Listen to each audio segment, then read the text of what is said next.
Je suis tombé sur cette vidéo dans mon fil d'actu.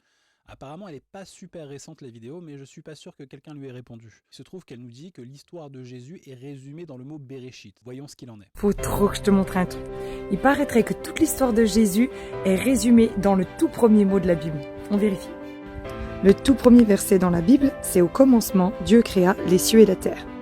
Au commencement, d'ailleurs c'est pour ça qu'on a appelé ce livre la Genèse, se dit en hébreu Bereshit. Et ça s'écrit comme ça. Mais la langue hébreu est très codifiée et chaque lettre a en fait un symbole et un sens. Alors là, tu as le corps, la maison. Alors, non, le bête, effectivement, fait référence à la maison. Pourquoi ? Parce que la lettre bête en hébreu, comment est-ce qu'elle s'écrit ? Elle s'écrit bet, yud, tav. Et le mot baït s'écrit de la même manière, bet, yud, tav. Le mot baït signifie maison. Donc effectivement, il y a un rapport entre la lettre bête et le mot maison. Mais il n'y a absolument aucun rapport avec le mot corps, qui en hébreu se dit gouf. Là, tu as la tête, le plus grand ou le haut élevé. Là, ça veut dire Adonai ou le sacrifice. Alors le Aleph, dit-elle, fait référence au nom de Dieu, Adonai. Mais elle nous dit que ça fait aussi référence à sacrifice. Il n'y a absolument aucun rapport entre le Aleph, le nom de Dieu, Adonai, et l'idée de sacrifice. Ça n'existe pas. Ça n'a aucun lien. Là, c'est de la pure invention. Il faut bien en avoir conscience. Là, ça veut dire détruire ou El Shaddai. Le shin qui veut dire détruire. Je ne sais pas de quoi elle parle. Vraiment, littéralement, je ne sais pas de quoi elle parle. Là, c'est la main, le travail accompli, les actes finis. Pourquoi est-ce que le yud fait référence à la main ? Elle-même, elle ne le sait pas, mais on va lui expliquer pourquoi. Parce que le yud s'écrit yud, vav, dalet, et que la main en hébreu, ça se dit yad, yud, dalet. Donc c'est la même racine, et effectivement, il y a un lien entre le yud et yad. Maintenant, de là à avoir un travail accompli ou un acte fini, pourquoi pas, mais encore faut-il l'imaginer. Mais pas du tout dans le concret, là on est plus dans l'imagination personnelle de la personne. Et là, c'est l'alliance et la croix. Première nouvelle, Tav, la lettre Tav, qui est la dernière lettre de l'alphabet en hébreu, fait référence à la croix. On ne sait pas pourquoi, on n'a jamais entendu un truc pareil. Et ça fait référence à l'alliance, on ne sait pas non plus pourquoi. L'alliance en hébreu c'est Brit, d'accord ? Aucun rapport avec la lettre Tav. Bon, pourquoi pas. La lettre Tav, ça s'écrit Tav, Vav.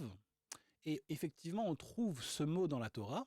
Le mot Tav en hébreu signifie le signe. D'accord, une marque, un signe. Et on trouve un exemple dans Ézéchiel au chapitre 9, verset 4. Passe au milieu de la ville, au milieu de Jérusalem, et fait une marque, Tav, sur le front des hommes, etc., etc. Donc, aucun rapport à nouveau avec une croix, aucun rapport avec une alliance. On voit qu'on enchaîne les imprécisions quand c'est pas un simple mensonge. Faire attention à ce qu'on dit. Donc si on lit comme ça la phrase, ça donne le corps du plus grand a été un sacrifice. Aucun rapport avec sacrifice. À nouveau, aucun rapport entre Adonai, le Aleph et sacrifice. Ça n'a aucun rapport. Aucun. Au Dieu Tout-Puissant pour finir l'alliance à travers la croix. On rappelle, Tav, ça ne veut pas dire l'alliance et ça ne veut pas dire la croix non plus. Ça n'a aucun rapport entre les deux. Donc elle fait tout un développement à partir d'éléments qui les uns après les autres sont faux. Elle s'adresse à un public chrétien qui n'y connaît rien en hébreu. Il faut voir, il y a 3000 commentaires de gens qui s'extasient devant ça, qui prennent ça pour argent comptant. Alors que du début à la fin, c'est mensonge sur mensonge, fausseté sur fausseté. C'est hallucinant en fait. Et c'est comme ça que les gens se retrouvent dans l'église. C'est avec des trucs comme ça, on leur ment de A à Z. Oui, parce que El Shaddai veut dire Dieu Tout-Puissant. Mais reste avec moi parce que ça ne s'arrête pas là. En fait, la langue hébreu, elle est tellement poétique. Ouais, la langue hébreu est poétique. C'est bien dommage que tu la comprennes pas. C'est vraiment dommage. Alors regarde ça avec moi. Si tu prends les deux premières lettres ensemble, c'est le Fils. Alors non, à nouveau, on est dans Bereshit, donc dans la Bible, et la Torah est écrite en quelle langue ? En hébreu. Elle nous sort le mot bar, qui effectivement veut dire fils, mais en araméen. D'accord ? C'est pas la même langue. C'est pas la même langue. Elle nous met de l'araméen dans la Torah, qui elle est écrite en hébreu. On voit la problématique ou pas ? Ensuite, là, c'est couronne. Et non, bara, Bet Resh Aleph, c'est pas couronne. C'est pas couronne. Bara, littéralement, c'est-à-dire, il faut pas aller chercher bien loin. C'est le deuxième mot dans le même verset. Bereshit, bara. Donc on prend le deuxième mot. Ça veut dire quoi? Au commencement, Bereshit, encore que c'est pas exactement la traduction, mais au commencement, bara, Elohim, Dieu a créé. Voilà, créé. Bara, ça veut dire a créé. Ça veut pas dire couronne du tout. Aucun rapport. Aucun rapport. En fait, cette dame, elle est allée chercher une explication quelque part, elle n'a pas tout à fait compris de quoi il s'agissait. Il y a un rapport entre, non pas bara, mais le mot entier Bereshit, et les 10 sphirotes, c'est-à-dire les 10 niveaux de spiritualité par lesquels Dieu a créé et gère le monde. Bon, le mot Bereshit, il est en rapport avec la première séphira, qui est Keter, la couronne. Alors, warning, là je m'adresse aux chrétiens éventuellement, il n'y a pas de trinité ici, d'accord? Il y a 10 séphirotes, il n'y en a pas 3, il y a 10 séphirotes, juste pour que vous sachiez. Dieu, concrètement, se sert de la sphira Keter, qui est en fait l'émanation de la volonté de création. Donc il y a un rapport entre Bereshit et la volonté de création par la sphira Keter. Et le mot Bereshit en lui-même, il est un intermédiaire entre la volonté créatrice d'Hachem, qui est la sphira Keter, et le commencement de création qui passe par Bereshit. Bereshit, ça veut dire quoi textuellement? B, ça veut dire dans ou par quelque chose, par Réchit.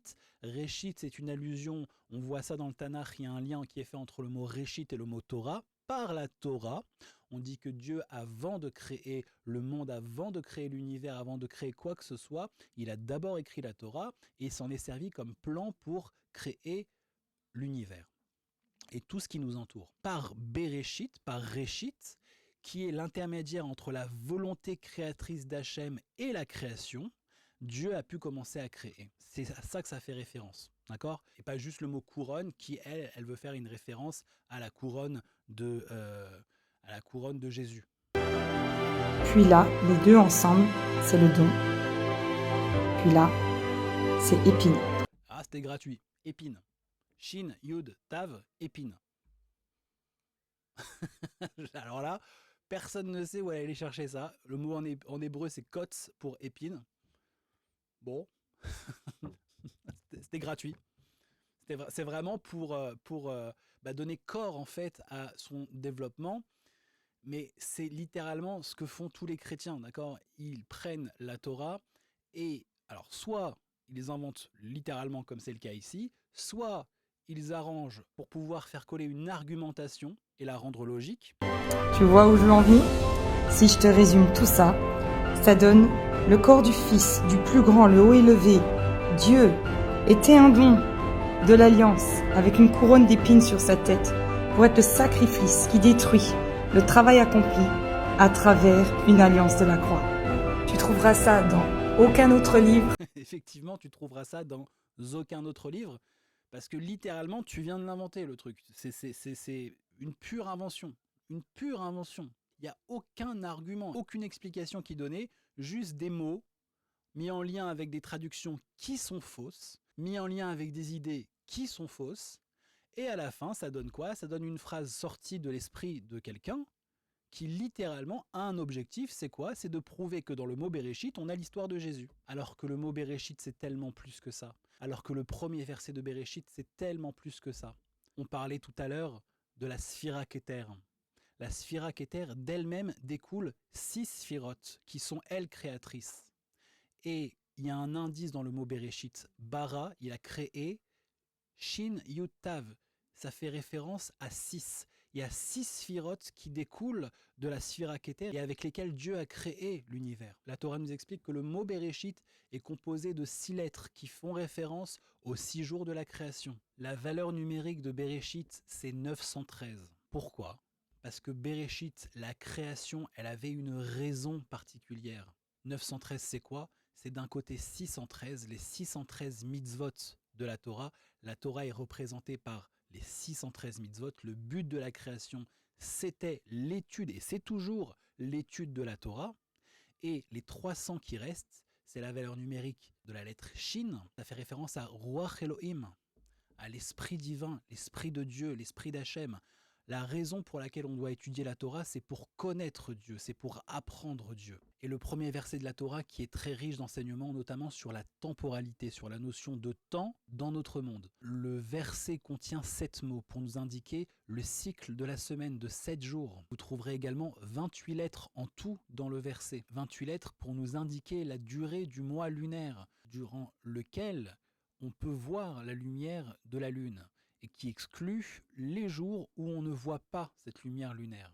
Et donc on tombe sur 28 jours exactement. Donc on exclut les nuits qu'on appelle de néoménie, où on ne voit pas la lumière de la lune. Le verset contient également 6 fois la lettre Aleph. La lettre Aleph en hébreu, elle s'écrit Aleph, Lamed, Fe, Sophit. Aleph, c'est aussi Elef. Elef qui signifie 1000. Et donc 6 fois la lettre Aleph est inscrite pour nous indiquer que le monde que nous connaissons a une durée de 6 millénaires. On parlait des 28 jours du calendrier lunaire que le peuple juif utilise pour compter les mois, compter les années, pour définir les dates de nos fêtes. Il faut préciser que le mot Elohim, qui est l'un des noms de Dieu, apparaît 28 fois dans le premier chapitre de Bereshit. Voilà, ça c'était 0,00001% de ce qu'on peut apprendre juste du premier mot et du premier verset de Bereshit. Un dernier enseignement par exemple, on explique que toute la Torah, elle est concentrée, on peut la déduire du premier verset de Bereshit. Que le premier verset de Bereshit, on peut le déduire juste du premier mot, Bereshit. Et que le mot Bereshit, on peut même le déduire de la lettre Bet, c'est-à-dire la première lettre du mot Bereshit. La lettre Bet, si vous voyez comme elle est formée, elle est fermée vers la droite et ouverte vers la gauche. Fermée pour nous indiquer une chose. Il y a une grande question dans la Torah. Pour quelle raison est-ce qu'on n'a pas commencé la Torah avec la lettre Aleph, qui est la première lettre de l'alphabet? Quelque part, ça aurait été plus logique de commencer avec cette lettre-là. Une parenthèse sur la lettre Aleph, qui est exceptionnelle. On a dit que c'était Aleph, que c'était la première lettre de l'alphabet, donc la valeur numérique 1, que c'était aussi Elef, que c'était 1000, mais le Aleph lui-même, il est composé de quoi? Il est composé d'un Yud en haut, valeur numérique 10, d'un Yud en bas, à nouveau valeur numérique 10, et d'un Vav au milieu qui est la valeur numérique 6. La raison pour laquelle le Yud est écrit à l'endroit en haut et à l'envers en bas est très simple. C'est qu'il existe 2 mondes. Il existe différents mondes. Un monde qu'on appelle le Olam HaEmet, le monde de la vérité et qui est en haut, où Dieu est révélé, et un monde, le Olam HaSheker, le monde, quelque part un monde de mensonges, qui lui est le monde dans lequel on vit, et le Yud est retourné parce que l'identité de Dieu est cachée, n'est pas révélée. Et pour le trouver, il faut vraiment le chercher. Et donc le Vav au milieu fait une séparation entre le Olam HaEmet, le monde de la vérité, et le Olam HaSheker, le monde du mensonge dans lequel on vit. Et si vous comptez, 10 pour Yud, 10 pour Yud, 6 pour Vav, ça fait un total de 26. Or, le nom Yud Kevavke, Yud Hevav He, vous savez, celui que les non-juifs s'appellent Yehovah, eh bien, ce nom-là, que nous on ne prononce pas et à la place on dit Adonai, ce nom-là, concrètement, la valeur numérique, c'est aussi 26. Yud, 10, He, 5, Vav, 6, He, 5, 26. Donc on voit que la lettre Aleph, elle est particulièrement puissante, elle est particulièrement importante, notamment dans la révélation de Dieu. Or, justement, Dieu voulait absolument que le point d'orgue du premier verset de la Torah, ce ne soit pas lui. Si on fait attention, dans le verset, il apparaît qu'au 3e mot, Bereshit bara Elohim. Elohim, c'est Dieu. Et il voulait absolument n'être pas là. Or, on a des enseignements, par exemple, du Rabbi Lubavitch, qui nous dit « Le Aleph, il est tellement absent qu'il se fait remarquer par ton absence. » Comment cela? Le bête qui lui exclut ce qui vient avant, le bête nous dit « Ne cherche pas à savoir ce qu'il y avait avant. » Ce n'est pas une notion qui est donnée aux humains. Ce n'est pas une notion de compréhension. L'identité, la nature de Dieu, ce n'est pas quelque chose qui est donné aux humains de comprendre. D'ailleurs, il y a écrit dans la Torah, dans Deutéronome, chapitre 29, verset 29, « Les choses cachées appartiennent à Dieu et les choses révélées, il les a données aux hommes. » Mais la nature de Dieu, on n'a pas à chercher à la comprendre. Elle est avant le bête, elle est avant même le commencement de la volonté de création comme on a vu. Et donc évidemment que le Aleph, La première lettre de l'alphabet vient avant le bet, mais il est tellement antérieur. Dieu a toujours été, il est et il sera toujours, mais il est tellement antérieur à l'idée même de volonté de création que le bet est là comme un crochet en mathématiques pour inclure ou pour exclure. Le bet est là pour nous dire tout ce qui vient avant doit être mis de côté, ne concerne pas les hommes. Et le point d'orgue doit être la création du monde. Quelle raison, nous disent les commentateurs, le point d'orgue se trouve sur la création? Pour une raison et une raison simple. Et c'est Rashi qui nous apprend ça dans le tout premier Rashi de la Torah, pour nous dire que Dieu a créé la terre, que Dieu a créé notre monde, et que le monde lui appartient. Et nous dit Rashi, qui a vécu au XIe siècle, en Champagne, dans la ville de Troyes, donc au Moyen-Âge, nous dit viendra un jour où on dira aux Juifs, vous avez volé la terre d'Israël. Ça sonne étrangement aujourd'hui. La seule réponse à apporter, c'est Dieu a créé la terre, Dieu a créé l'univers, et l'univers et la terre lui appartiennent, et il la donne à qui il veut. Dans la Torah, on voit que 7 nations occupaient déjà la terre d'Israël avant que le peuple juif y entre, avec Yehoshua, et Dieu donc décide d'ôter la propriété de la terre d'Israël, à l'époque la terre de Canaan, à ces nations-là, et de la donner au peuple juif. Et donc la seule réponse à apporter à la terre d'Israël, à qui appartient-elle? La seule réponse, il la donne à qui il veut la donner. Ça, c'est juste un minuscule pourcentage de ce qu'on peut apprendre de Bereshit. Évidemment, on arrive bientôt à Rosh Hashanah, et j'en profite pour faire un lien avec ce qu'on dit justement. C'est pas pour rien que dans Bereshit, on retrouve Rosh Hashanah correspond à l'anniversaire de création de l'homme, qui a été créé le 6e jour de la création. Et donc, on apprend par là concrètement que Bereshit, qu'il y a une création, mais qu'il y a une recréation tous les ans de ce même monde. Et une recréation de quoi? De nous-mêmes. Il y a une recréation de notre Neshama. Le mot Bereshit, il est particulier. Qu'est-ce qu'on retrouve dans le mot Bereshit? On retrouve les lettres du mot Shabbat. L'essence de Bereshit, l'essence de la création, l'essence de la Torah, c'est le fait de garder Shabbat. On trouve les mots Brit, Bet, Resh, Yud, Tav. L'essence de Bereshit, c'est l'alliance entre Dieu et le peuple juif. C'est l'essence de la création. Le but de la création, c'est l'alliance. C'est la Brit Mila. Dans le mot Bereshit, on trouve aussi le mot Esh, Aleph et Shin, qui signifie feu. Le feu est une référence à la Torah, une référence directe à la Torah. Le but de la création, c'est que le peuple juif étudie la Torah. Il n'y a pas, nous apprend la Torah, d'autre but que cela. Et comment on sait que le but de la création Réchit, la Torah, c'est la pratique des hommes? Comment on sait ça?